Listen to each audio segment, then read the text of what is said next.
Muy buenas noches, profe. Mi nombre es Viviana Patricia Vélez Cárdenas. Inicio con la sustitución del proyecto Escudo Craneal, la física detrás de la vida. Iniciamos hablando de nuestro escenario de riesgo. Un trabajador de la construcción se encuentra en el primer nivel, desde un andamio a una altura X, se desprende una abrazadera metálica de unos kilogramos X y el objeto cae libremente e impacta directamente en el vértice superior de su casco de seguridad. Ya, Ejecución.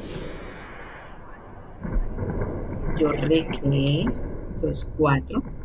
En el video uno, escenario uno, vemos, ya, simulamos un control crítico sin casco. Aquí lo vemos en cámara lenta. En el segundo video ya, simulamos la protección fallida de un casco dañado, en este caso de plástico. En el video 3 vemos la simulación con un casco estándar que simulamos con una toalla de cocina ya, doblada en cuatro. Y en el escenario 4 una protección avanzada que sería la esponja.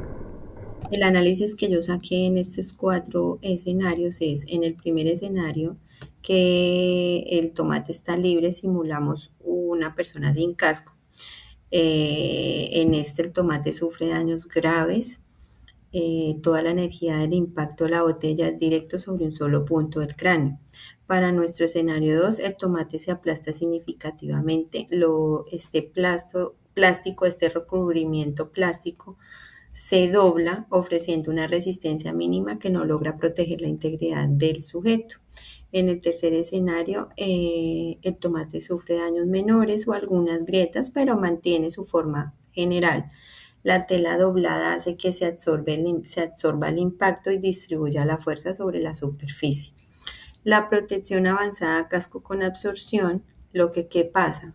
La esponja no simula un casco. El tomate queda prácticamente intacto y lo que hace la esponja es absorber ese impacto, ¿sí? Disipando la energía cinética a través de su propia deformación. Esta fue la tabla de recolección de datos. Para esta tabla de recolección de datos, utilicé los siguientes conceptos y las siguientes variables que teníamos. Una masa de 1.5 kilos, que en este caso era la botella de 1.5 litros. La gravedad, una gravedad estándar de 9.8 y una altura de 1.5 metros. ¿No? ¿Qué hice primero? De acuerdo a la tabla de datos, nos decía que sacáramos la energía potencial.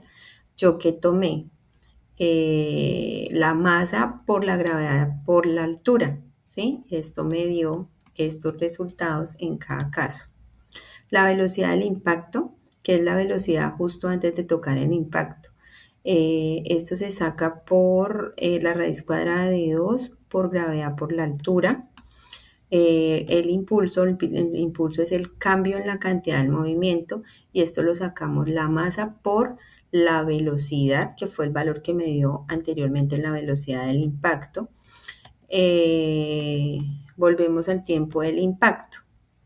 ¿Cómo sacamos este tiempo del impacto? Que es el tiempo que tarda la botella en detenerse totalmente desde que toca el material. Mi video tenía, mi celular grababa FEPS 210 y la fórmula era 1, el tiempo de impacto es 1 dividido por los 210, que fue mi FPS, y me dio 0.0047 segundos. Luego me dice que saque una fuerza de impacto, que la fuerza del impacto es el impulso dividido en el tiempo del impacto. Y de últimas está el estado del post-impacto, que para el escenario 1, de acuerdo a mis valores, la fuerza fue muy alta y el tomate se destruye. Para el escenario 2 la fuerza fue alta y el tomate se rompe por los lados, se fisura por las paredes. Y el escenario 3 es una fuerza moderada, lo que hace que el tomate sufra daños pequeños. Y en la esponja, en el escenario 4, la fuerza es leve y el tomate no sufre daños. Eh, para sacar el siguiente valor, que es el tiempo del impacto, yo tomé el ejemplo de la profesora, que entrar a la plataforma Tracker. Acá está, como hice el número de cuadros, hice el conteo de lo que se demora la botella, lo que se demora la botella en el momento que toca ese objeto, ese tomate, y se queda ahí hasta que ya se cae. Lo hice en cada uno de los escenarios como evidencian en mi presentación. Luego vamos a unas preguntas de análisis, ¿sí? Nos dice que hagamos un análisis, la paradoja de la energía, misma causa, distinto efecto, ¿sí? Que cómo fue la energía cinética y el impulso antes del choque. El daño en el tomate, pues cuando estamos en el primer escenario, la destrucción es total. En el segundo escenario, la ruptura es un daño grave, rupturas laterales. La toalla, que es el escenario 3, sufre daños pequeños, y en el escenario 4, pues el tomate queda íntegro sin ningún daño. Venimos a que basándome en la ecuación de la segunda ley de Newton, explique por qué el tiempo de impacto es el factor determinante entre la vida y la muerte. La relación entre la fuerza y el tiempo es inversamente proporcional. Esto significa que si el tiempo de impacto es muy corto como el suelo, la fuerza se dispara y es una fuerza muy alta. Si el tiempo de impacto se prolonga, como en la esponja que se deforma y acompaña la caída, la fuerza se reduce drásticamente. Vamos a analizar la pregunta 3, que nos decía que explicáramos por qué el tiempo del impacto es el factor determinante entre la vida y la muerte. Pues que resulta que en un accidente laboral el tiempo de impacto es la diferencia entre la vida y la muerte por las siguientes razones. Disipación de energía. Los equipos de protección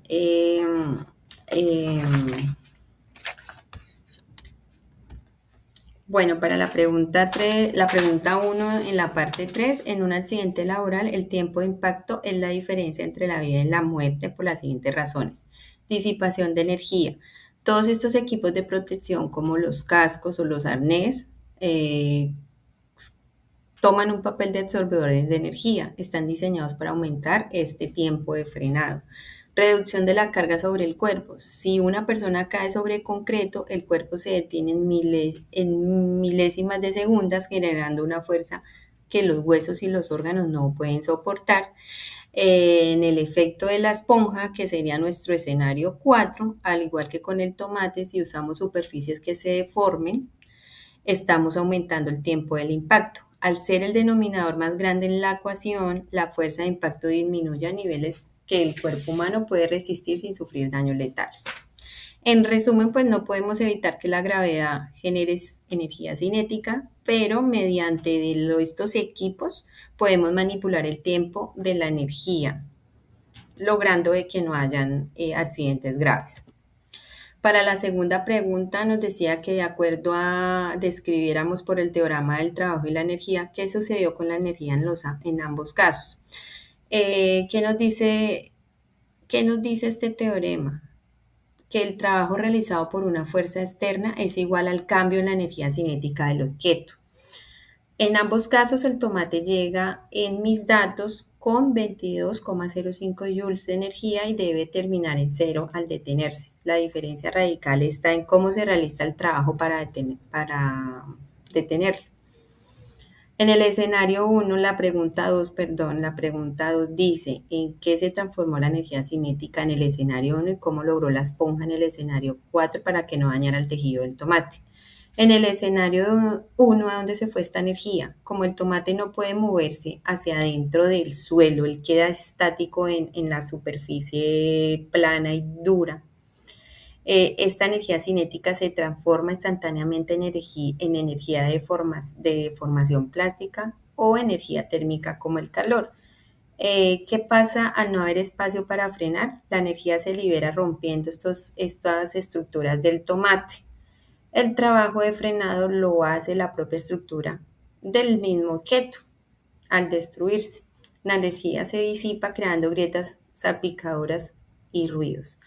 ¿Cuál es el resultado? El tomate se estripa, se destruye porque su propio cuerpo absorbe toda la energía al instante. Para la siguiente pregunta, que nos habla del escenario 4, del caso de la esponja, ¿cómo gestionó la energía? La esponja es un material poroso y elástico que permite que el tomate recorra una distancia de frenado mucho mayor que la del suelo. ¿Cuál es esta? ¿Qué hace la energía? En lugar de romperse este tomate, la energía cinética se transforma en energía potencial elástica dentro de la estructura de la esponja, ¿sí? Ella es la que absorbe todo esto y atrapa la energía y la almacena temporalmente mientras se forma. ¿Qué pasa con el alivio del tejido? Como la distancia aumenta, la fuerza necesaria para detener este tomate disminuyó proporcionalmente. La fuerza resultante fue tan baja que no superó el límite de esta resistencia en la piel del tomate. Viene nuestro siguiente, el umbral de supervivencia biomecánica. Acá, ¿qué investigamos? Un cráneo humano promedio puede soportar 520 libras de fuerza antes de aplastarlo. Este hueso humano es más fuerte que el acero y el concreto. Nos decía de que se necesitan para un accidente grave entre 4.000 newton a 7.000 newton para que este cráneo tenga un accidente grave o se destruya. Y un accidente mortal, vamos a medir fuerzas superiores a 9.000 newton a 10.000 newton. Para el caso mío, estos valores míos calculados son extremadamente bajos en comparación a la resistencia de un óseo real, de un cráneo real. Luego nos decía la mentira de la protección aparente. Analiza el escenario 2, que es el plástico. Aunque el tomate estaba cubierto, hubo algún daño al tomate. Explica físicamente por qué un elemento de protección de mala calidad o caducado que no aumente significativamente, él es casi tan peligroso como no usarlo. ¿Qué lecciones de inspección de equipos de seguridad derivan de este hallazgo? Entonces, el peligro de la mala calidad o caducado de un equipo se comporta exactamente como el plástico. Pierde elasticidad. Los materiales están diseñados para deformarse y absorber el golpe. Si están vencidos, caducados, se vuelven rígidos y quebradizos. Tiempo de impacto es corto. Al no deformarse correctamente, el tiempo de frenado es mínimo y el cuerpo recibe el impacto de forma violenta. Falsa seguridad. El trabajador se nos confía y se expone a mayores riesgos creyendo que está protegido. Para la quinta pregunta de análisis nos dice que si el escenario es menor, o sea, yo puse esta fórmula, más tiempo, menos fuerza. La física nos dice que la fuerza es de un golpe, depende de qué tan rápido se detiene el objeto en el suelo. En el caso del tomate se detiene en seco, o sea, en un tiempo casi en cero. Toda la energía se libera de golpe y nos explota este tomate. La esponja, ¿no? En la esponja lo que hace es que al hundirse permite que eh, este golpe se le detenga más tarde en el tomate, ¿sí? Es un pequeño aumento de tiempo, estira este impacto y reduce la fuerza a un nivel de que el tomate va a soportarnos el peso. Nos dice que hagamos un ejemplo. Yo tomé un ejemplo aplicable en una bodega de cerámica que almacena cajas de baldosas pesadas en estanterías muy altas. Si una caja cae, para el ejemplo de la esponja, que sería un equipo de protección o un suelo acolchado, no serviría de nada debido a la enorme energía, el enorme peso que tiene. ¿Cuáles serían las propuestas de cambio? Reducir la sustitución de la altura. Se reorganizaría la estantería y los artículos que son más pesados y de más rotación se pondrían en la estantería de abajo, lo que nos hace reducir la altura a casi a cero, eliminando pues este riesgo y la posibilidad de un impacto de alta energía. Uso de transportadores a nivel del suelo en lugar de un montacarga que nos hace que nos eleven las cargas, mantener el nivel prácticamente a cero al suelo. Instalaciones de redes de caídas. Esto fragmentaría la caída. No es lo mismo que un objeto caiga 5 metros a que un objeto nos caiga 1 metro. ¿Qué estamos haciendo con esto? Reiniciando la variable, jugando con esa variable de altura. La otra también es que en cada caja de ese almacenaje de baldosas de cerámica no supere más de 15 kilos de peso. En caso de que haya un error humano, pues la masa involucrada en el accidente sea controlable y no sea algo que me genere un accidente grave. Entonces, como conclusión, de acuerdo a mis valores, para cada escenario, para que cada escenario de estos fuera mortal, la fuerza tendría que ser aproximadamente 28 veces mayor a los datos que a mí me dio en mi tabla de datos. ¿Cuál sería ese análisis? Mis datos fueron entre 144 newton a 347 newton. Demuestran que objetos pequeños a alturas bajas son peligrosos para tejidos blandos, pero no para estructuras óseas del cráneo y huesos. La justificación de mi ejercicio es que la fuerza máxima es de 347.957 newton. Esto representa menos el 10% del límite de resistencia ósea humano, de acuerdo a la investigación que hicimos. Y para alcanzar los 4.000 newtons, que sería para una fractura, el objeto tendría que caer a una altura más alta, más de 200 metros, y para que fuera grave, tendría que caerme de 1.200 metros a una altura de 1.200 metros aproximadamente para que mi ejercicio o en mi caso sea mortal. Eso es todo, profesora. Espero de que haya entendido el ejercicio. Muchísimas gracias.